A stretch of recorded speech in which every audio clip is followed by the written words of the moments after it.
penggunaan digital itu membuat kerja-kerja jurnalistik semakin mudah gitu ya. Ternyata ada peluang dan ada juga kekurangan dari konsekuensi era digital ya Bu. Perkembangan new media ini tidak hanya mempengaruhi praktik jurnalistik.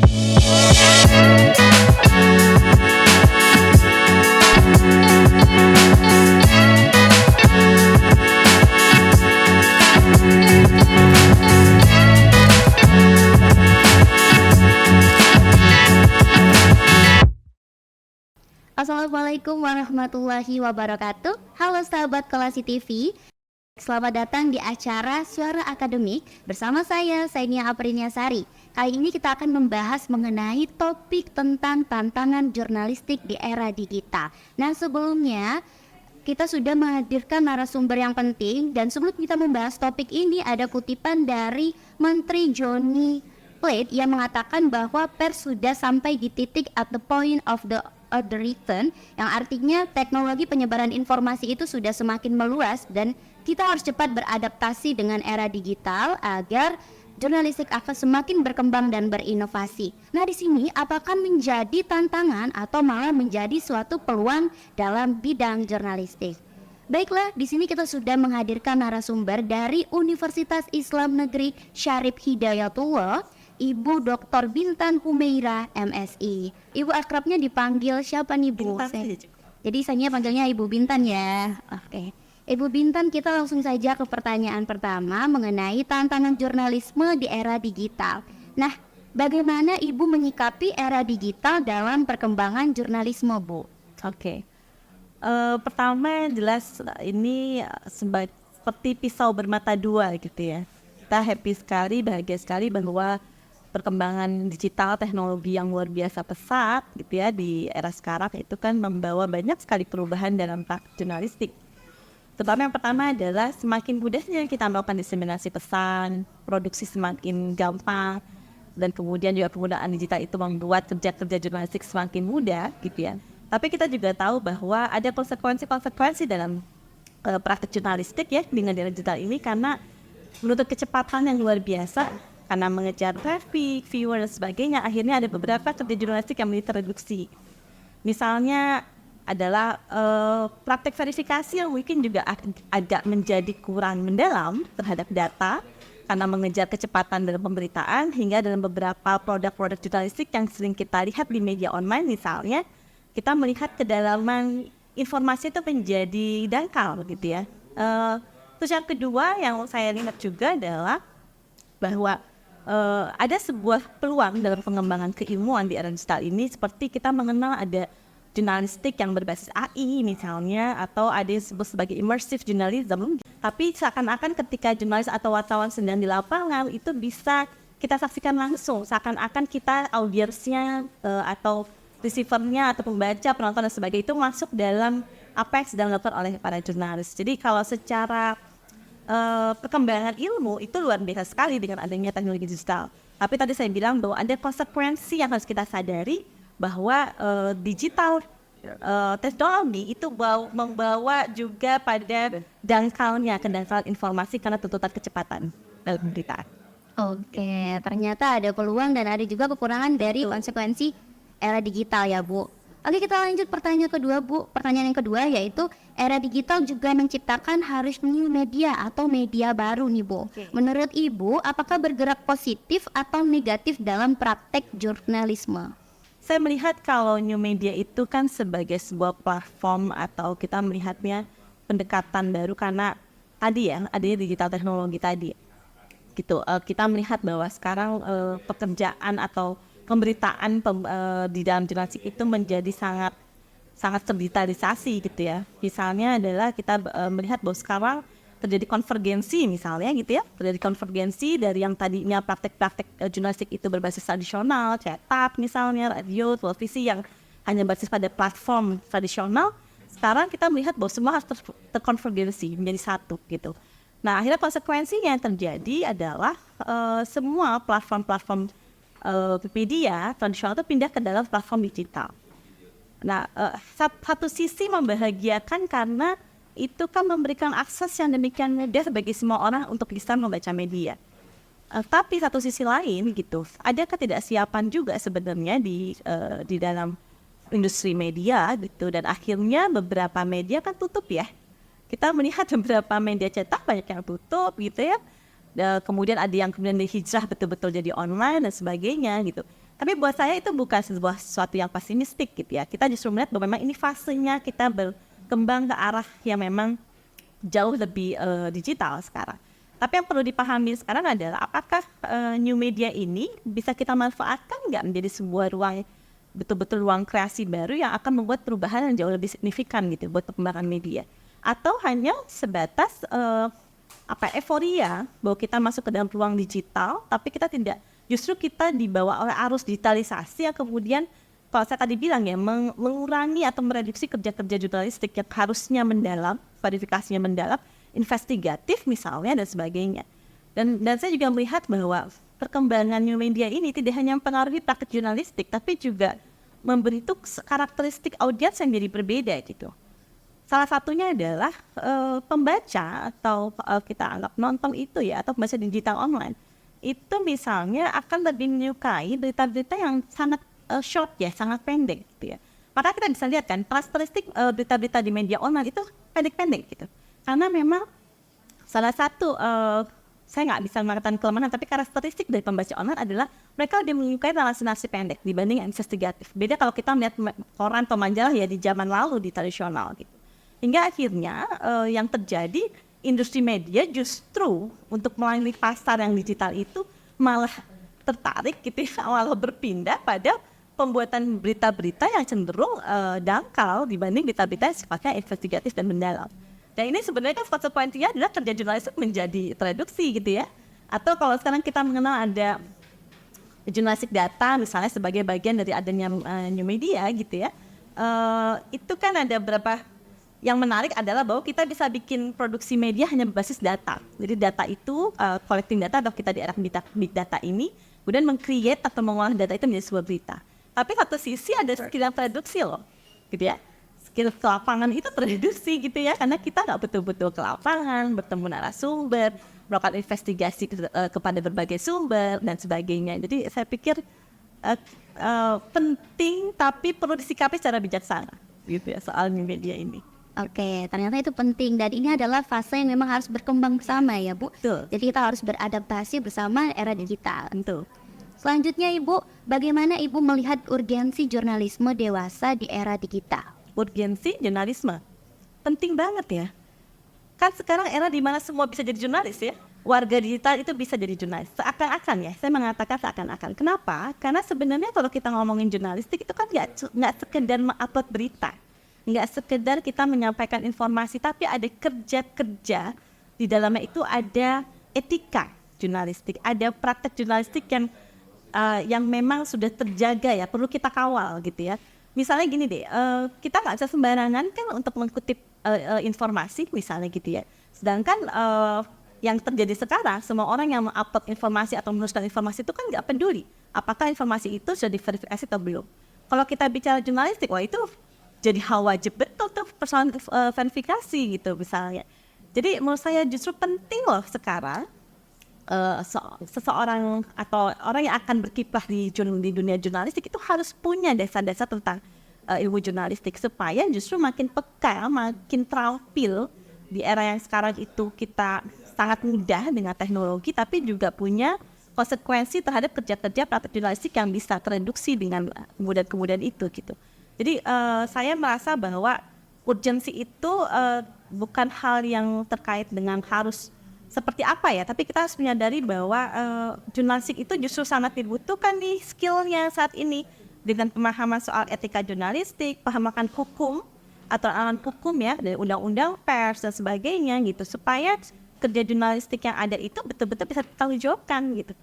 Kalau kita lihat sekarang kan orang mau upload apa saja tapi pertanggungjawabannya bisa nggak dipastikan. That's a problem gitu saat ini gitu. Tapi kalau kayak misalnya teman-teman atau mahasiswa yang belajar ilmu jurnalistik harusnya tahu betul loh kerja jurnalistik itu bukan kerja sembarangan mengupload informasi, bukan kerja sekedar memproduksi berita biar viral, tapi ada sebuah pertanggungjawaban bagaimana membangun informasi yang sehat, yang betul, yang kebenaran bisa dipertanggungjawabkan. Yang saat ini kita tahu lah informasi hoax di mana-mana gitu. Jadi sangat urgent buat saya orang tahu jurnalistik.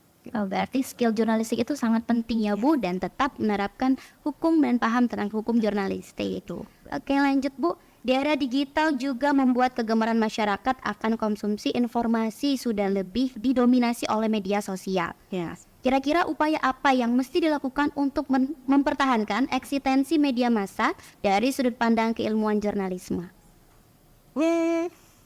Saya rasa gini, yang menarik gini, industri media itu memang nggak bisa lari ya, bahwa sekarang medsos itu jadi saluran yang sangat populer, gitu ya. Kalau kita lihat di berbagai data itu, hampir sebagian besar penduduk di dunia dan Indonesia tentunya itu sangat akrab dengan medsos gitu. Nah masalahnya adalah medsos ini kan sebenarnya ruang pribadi yang dibawa ke ranah digital, sebenarnya begitu. Nah, tapi yang terjadi kemudian dalam prakteknya ada teman-teman, saya nggak bisa menyebutkan berapa, tapi ini hasil riset dari mahasiswa saya, bahkan jurnalis yang menggunakan data di medsos untuk menulis berita. That's a problem gitu. Jadi dia justru mengambil berita dari medsos, informasi dari medsos gitu ya, misalnya itu justru untuk menjadi bahan untuk menulis berita gitu. Padahal kita tahu bahwa data di medsos, gitu, informasi di medsos itu kan sulit diminta pertanggungjawabannya gitu. Ini kemarin kita ambil riset itu mahasiswa saya waktu skripsi itu di Kompas gitu ya, di Kompas TV. Ini saya nggak tahu bisa diedit kalau saya nggak boleh menyebutkan merek ya di sini. Tapi itu hasil riset gitu. Jadi waktu itu hasilnya menunjukkan bahwa ternyata jurnalis sendiri kerap kali menggunakan data-data di sosial media gitu loh untuk produksi berita. Gitu. Itu menurut saya problem. Yang kedua gitu ya, justru di sini ketika media sosial itu menjadi ruang yang sangat akrab dengan pembaca, media massa perlu menggunakan ini sebagai saluran distribusi. Tapi saya nggak bawahi ya sebagai saluran distribusi. Kenapa? Karena kan karakteristik medsos itu kan memang singkat, informasinya singkat. Jadi kita nggak bisa membuat orang membaca lebih lama di medsos gitu ya, karena narasi-narasinya sangat singkat. Tapi yang terjadi sekarang adalah media massa menggunakan medsos, misalnya sebut saja Instagram, kemudian TikTok misalnya, atau saluran-saluran lain untuk menjadi ruang marketing informasi. Jadi begitu mereka tertarik untuk baca beritanya, mereka akan diklik dan akan langsung muncul di website medianya gitu. Jadi it's okay untuk melakukan diseminasi konten yang masif, that's good gitu ya. Maksudnya media sosial itu cepat sekali, luar biasa jangkauannya.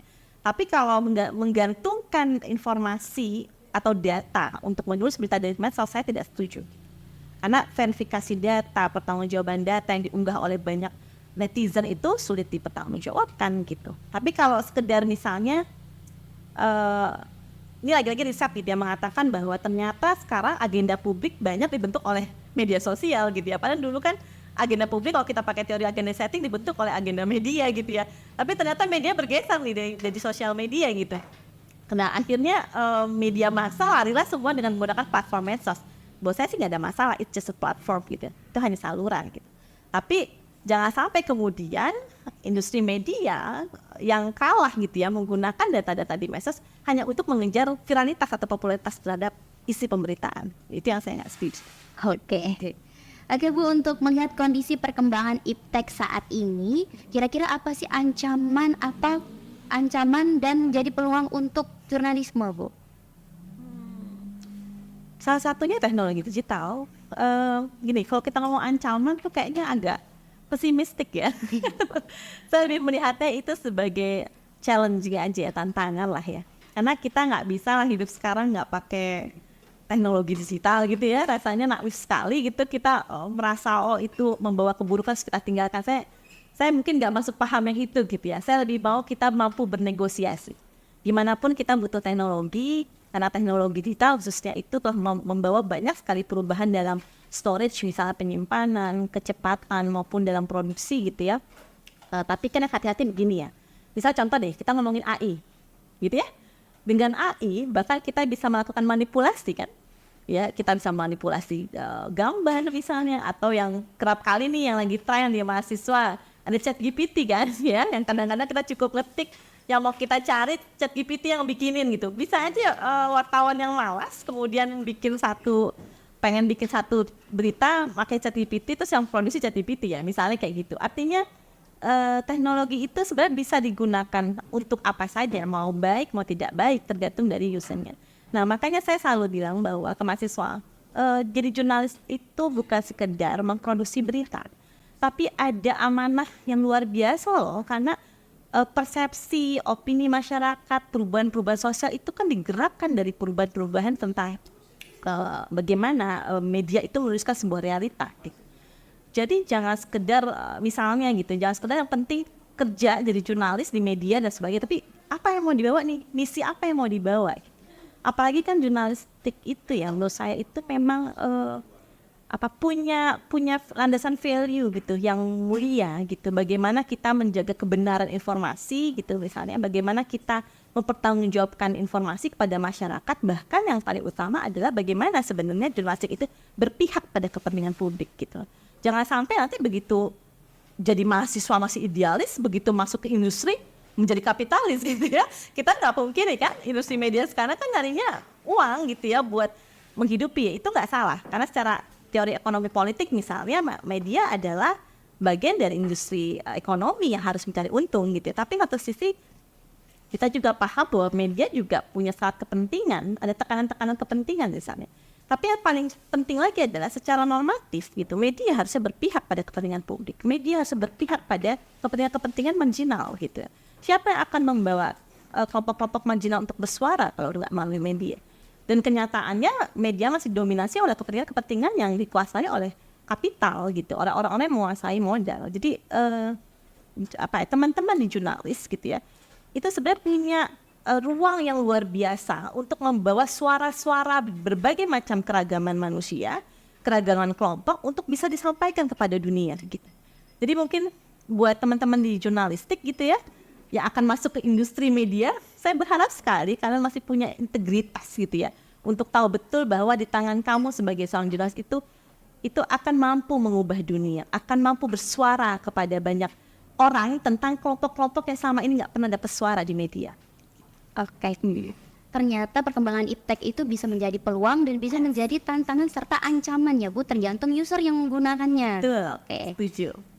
Pertanyaan selanjutnya Ibu, kembali ke era digital tadi, adanya peluang dan tantangan.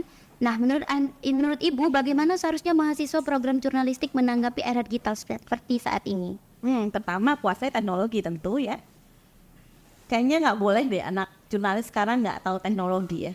Nggak boleh gitu ya. Jadi jangan jadi jurnalis yang gaptek gitu ya. Harus kuasai teknologi. Yang pertama. Yang kedua juga saya menyarankan bahwa perluas wawasan seperti gini. Rasanya sekarang nggak ada sumber informasi yang nggak bisa diakses. Ya jadi jangan malas-malas untuk menggunakan berbagai macam resource digital untuk menambah perspektif wawasan. Jadi jangan sampai jadi jurnalis itu malah cukup hanya membaca pada satu sumber. Saya selalu bilang ke teman-teman mahasiswa bahwa kekuatan penulis adalah pada wawasan, pada perspektif gitu. Misalnya saya mencontohkan begini. Kalau kita sekedar datang ke lapangan, misalnya ke lapangan terus kemudian melihat ada satu realita.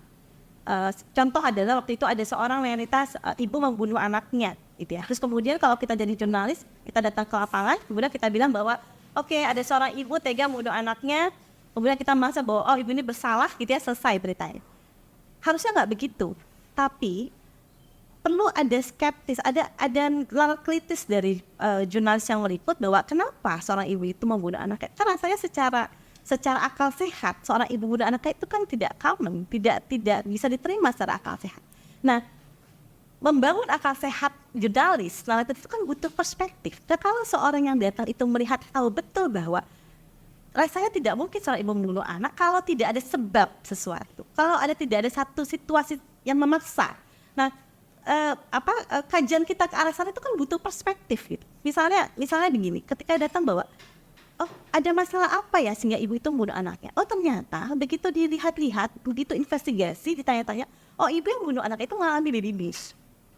Nah, baby blues itu kenapa? Apakah cuma hanya persoalan perempuan setelah melahirkan? Enggak, ternyata tidak punya support system. Dan kenapa tidak punya support system? Salah satunya begitu dikaji, ditari dengan berbagai macam sumber, misalnya tanya ke para ahli psikologi gitu misalnya atau ke dokter. Ternyata persoalan adalah bagaimana masyarakat tidak punya literasi, tidak punya pengetahuan bahwa wanita pasca melahirkan itu butuh dukungan sosial dan dukungan keluarga gitu. Nah ini kan persoalan sistem jadinya gitu. Jadi harusnya menurut saya ketika masuk ke realita itu, jurnalis itu nggak bisa berpikir letterless hanya melihat realita yang ada ibu bunuh anak selesai dilaporkan, aspek hukumnya selesai. Tapi ada persoalan sistem, ada persoalan sistem sosial yang perlu dibangun. Ini siapa yang bertanggung jawab gitu? Jangan-jangan kalau diurut-urut sampai akhir negara bertanggung jawab loh. Jangan-jangan kita, sistem di kita di dalam perlindungan terhadap ibu hamil hingga melahirkan itu tidak betul gitu ya. Sekedar ngasih gizi tapi tidak punya sistem dukungan pasca melahirkan, dan itu penting karena datanya menunjukkan bahwa pasca melahirkan resiko ibu kena baby blues itu jauh lebih besar, dan baby blues itu sampai ke arah depresi gitu. Jadi menurut saya ketika ada satu realita, seorang jurnalis itu perlu melihat apa di balik realitas jauh lebih dalam, dan itu butuh perspektif, butuh wawasan. Hingga kalau jurnalis tidak menggunakan resource-nya sedemikian rupa, contoh di era digital sekarang ya Mbak, nggak perlu harus ke perpustakaan loh, ya. Banyak resource digital yang bisa diakses kan ya, gitu. Betul. Ya. Baca jurnal, baca macam-macam gitu ya, akses digital. Dan itu bisa mendapat perspektif, misal perspektif tentang gender, perspektif tentang marginalitas, perspektif tentang kelompok-kelompok agama yang minoritas, apapun gitu, bisa dibaca sama mahasiswa, dimanfaatkan resource-nya, dan itu akan nambah wawasan ketika mereka melihat sebuah peristiwa gitu. Jadi nggak bisa dilihat cuma pakai kacamata hitam putih, pasti there's something more behind the scene gitu lah. Kalau saya selalu percaya itu. Nah itu butuh nalar kritis. Nalar kritis dibangun dalam konteks kesadaran dan pengetahuan. Ya, jadi mahasiswa itu memang harus memanfaatkan kondisi ini untuk memperkuat skill dalam dunia bidang jurnalistik di era digital. Oke Bu, ada artikel yang dipublish oleh akun mainstream yang menyebutkan bahwa jurusan jurnalistik itu adalah jurusan yang paling banyak disesali oleh banyak sarjanawan. Nah, itu bagaimana Bu menurut Ibu? Oke, seingat saya, itu survei itu dikeluarkan oleh sebuah lembaga rekrutmen tenaga kerja gitu ya. Tapi saya nggak dapat resource itu dari mana.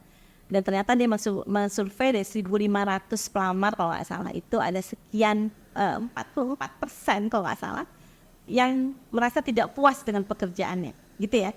Terus kemudian di antara sekian 14% itu ada 70, kalau saya salah, ada sekian 80 atau 70% itu mengaku dari jurusan jurnalistik gitu ya. Dan kemudian diambil kesimpulan bahwa jurnalistik itu termasuk jurusan yang banyak disesali gitu. Kalau saya sebagai akademisi gitu ya, seperti saya sih nggak percaya data itu gitu. Pertama, terlalu mensimplifikasi ya, bahwa bekerja itu kan nggak cuma soal puas gak puas. Ukuran kepuasannya saya nggak tahu itu dia mengukur kepuasan pakai apa. Tapi kalau saya lihat dari pemberitaannya ternyata salah satunya gaji. Jadi dianggap bahwa ketika mereka lulus dari jurusan mereka, ada beberapa jurusan yang dianggap disesali gitu ya, itu ternyata gaji ditawarkan nggak besar gitu. Jadi akhirnya mereka menganggap bahwa ternyata tidak menjanjikan di masa depan atau mereka sesali gitu ya. Nah mungkin kalau saya melihatnya begini, saya hanya melihat bahwa data ini penting justru untuk menjadi refleksi gitu ke siapa, ke kita semua yang mengambil jurusan jurnalistik gitu. Kamu ketika mau jadi jurnalistik itu nyari apa, pengen ngapain di masa depan? Kalau nyari gaji ya jadi businessman lah gitu ya, jadi pembisnisnya jauh duitnya lebih banyak gitu ya. Tapi kan kita mesti lihat lagi, pekerjaan itu kan bukan bicara masalah upah atau gaji kan. Pekerjaan itu kan bicara masalah passion dan apa yang mau kita lakukan untuk mengembangkan passion kita gitu. Kalau uang tuh nggak berbatas gitu ya. Kita misalnya digaji 2 juta, besok 5 juta, 10 juta nggak akan pernah puas dan merasa kurang gitu. Jadi refleksilah dari data ini bahwa jangan-jangan ketika kita mengambil satu jurusan tertentu gitu ya, ilmu tertentu di kuliah kita nggak punya goals gitu, nggak punya misi kecuali nyari duit gitu ya. Sorry itu kalau saya mau ngomong bahwa kalau misinya nyari duit, pekerjaan apapun bisa tidak memuaskan gitu ya, bisa disesali sama kita. Tapi kalau kita tahu betul bahwa kita ada di jurnalistik karena jurnalistik itu dunia yang akan membuka ruang-ruang kita untuk bisa berbuat luar biasa buat masyarakat gitu ya, menyajikan kebenaran informasi, memberikan keberpihakan pada kepentingan publik, itu kan nggak bisa dilihat pada uang gitu ya. Bayangkan saja misalnya kita bisa menulis satu berita yang dengan berita itu kemudian mengubah kebijakan. Mungkin digaji bulanannya kecil gitu ya di industri, tapi begitu apa yang kita lakukan bisa mengubah sebuah kebijakan tertentu, terus kemudian kebijakan itu membawa kebaikan buat orang banyak, hal itu yang menjadi kepuasan buat kita. Tapi ini refleksi nih gitu ya. khususnya buat Gen Z. Ya, Gen Z yang kata menurut penelitian bahwa kadang-kadang Gen Z itu tujuan kerjanya itu cenderung mencari kecepatan dalam hal cepat mendapat upah yang layak gitu ya. Tapi saya mau mengajak saja gitu teman-teman mahasiswa gitu ya dimanapun untuk mumpung kalian masih kuliah gitu ya, refleksikan kira-kira yang mau saya lakukan dengan ilmu saya apa, yang mau saya perbuat lebih banyak apa. Kalau sekarang teman-teman jurnalistik saya rasa juga cita-citanya nggak cuma mau kerja jadi jurnalis kan, tapi dengan pekerjaan itu apa yang mau diperbuat. Dan selama jadi mahasiswa, karya apa yang mau dihasilkan, portofolio apa yang mau dihasilkan gitu. Nah mumpung pertanyaan ini ya Mbak, saya mau numpang sekalian gitu ngobrol sama mahasiswa lewat di forum ini bahwa jadi mahasiswa itu bukan satu-satunya terus jadi sukses, Betul. gitu ya. Jadi kampus itu bukan satu-satunya ruang untuk bisa meraih kesuksesan, tapi selama kuliah dimanfaatin ya tuh ruang kampus gitu ya, ruang aktivitasnya untuk mengeksplorasi banyak hal yang akan mengembangkan portofolio kalian menjadi unik dan menjadi punya sesuatu hal yang luar biasa gitu. Jadi saya rasa tadi kalau kata Mbaknya bahwa disesali, saya termasuk orang yang sangat menyesali kalau ada orang yang menyesal setelah masuk jurnalistik ya. Berarti dia selama ini nggak melakukan eksplorasi yang luar biasa terhadap ilmu itu gitu. Betul sih. Sekali. Oke Ibu, sebagai penutup pada hari ini, saya mau Ibu menyampaikan closing treatment bagi penonton Kolasi TV nih Bu. Oke, pertama adalah buat mahasiswa, mungkin tidak hanya mahasiswa jurnalistik ya, saya ingin mengatakan bahwa enjoy aja dengan prosesmu, gitu ya. Nggak usah terlalu worry dengan masa depan, karena masa depan itu akan ikut kok dengan proses yang sudah kalian lakukan. Khususnya buat teman-teman jurnalistik, mahasiswa jurnalistik semester 1 sampai semester 7, saya rasa ini betul-betul ruang harus kalian betul-betul manfaatkan untuk melakukan eksplorasi terhadap dirimu. Gitu. Jadi ruang kampus itu jangan dibatasi pada ruang belajar di kelas, sayang sekali gitu ya. Pagi Anda akan jadi jurnalis gitu ya, akan menelusuri banyak hal di banyak belahan dunia gitu. Jadi perbanyaklah portofoliomu, lakukan eksplorasi seluas mungkin di ruang-ruang lain, tidak hanya di ruang kuliah, di berbagai kegiatan kemahasiswaan, di berbagai macam misalnya aktivitas sosial, menjadi relawan dan sebagainya. Karena kalian akan butuh sekali banyak pengalaman dan perspektif yang akan mendukung pada karirmu di masa mendatang. Dan jangan lupa nanti persaingan di masa mendatang itu tidak hanya bicara persaingan apakah Anda S1 dan dengan IPK berapa, itu nggak penting ke depan. Yang penting adalah kamu punya portofolio apa yang akan membuat kamu unik dibanding yang lain. Karena kalau kita ngandalin S1 dengan IPK saja, sorry to say, mohon maaf gitu ya, lulusan kampus setiap tahun berapa? Nggak usah kampus setiap tahun deh, setiap semester, karena wisuda itu kadang-kadang setiap semester ya. Anda akan bersaing dengan ribuan, bahkan mungkin puluhan ribu seluruh Indonesia yang akan punya sarjana S1 pada saat yang sama. Jadi yang harus dibangun adalah Anda perlu membangun karyamu, ruang kreasimu, portofoliomu, lakukan menulis yang banyak, bikin sesuatu, menjadi relawan dimanapun, kemudian ikut berbagai kesempatan untuk conference, untuk apapun gitu ya. Jadi Anda bikin bahwa ketika nanti saya harus keluar, misalnya saya ingin apply pekerjaan kah, beasiswa kah, yang pemberi pekerjaan atau pemberi beasiswa itu akan melihat bahwa Anda itu punya keunggulan yang berbeda dengan pelamar lainnya. Dan itu nggak IPK. Gitu. Itu ada hasil dari portofolio. Itu yang saya alami waktu kemarin saya beberapa kali misalnya menyampaikan beasiswa atau dapat beasiswa gitu ya. Ternyata orang-orang yang waktu itu bareng sama saya kuliah misalnya di Arizona State University itu bukan orang-orang yang setara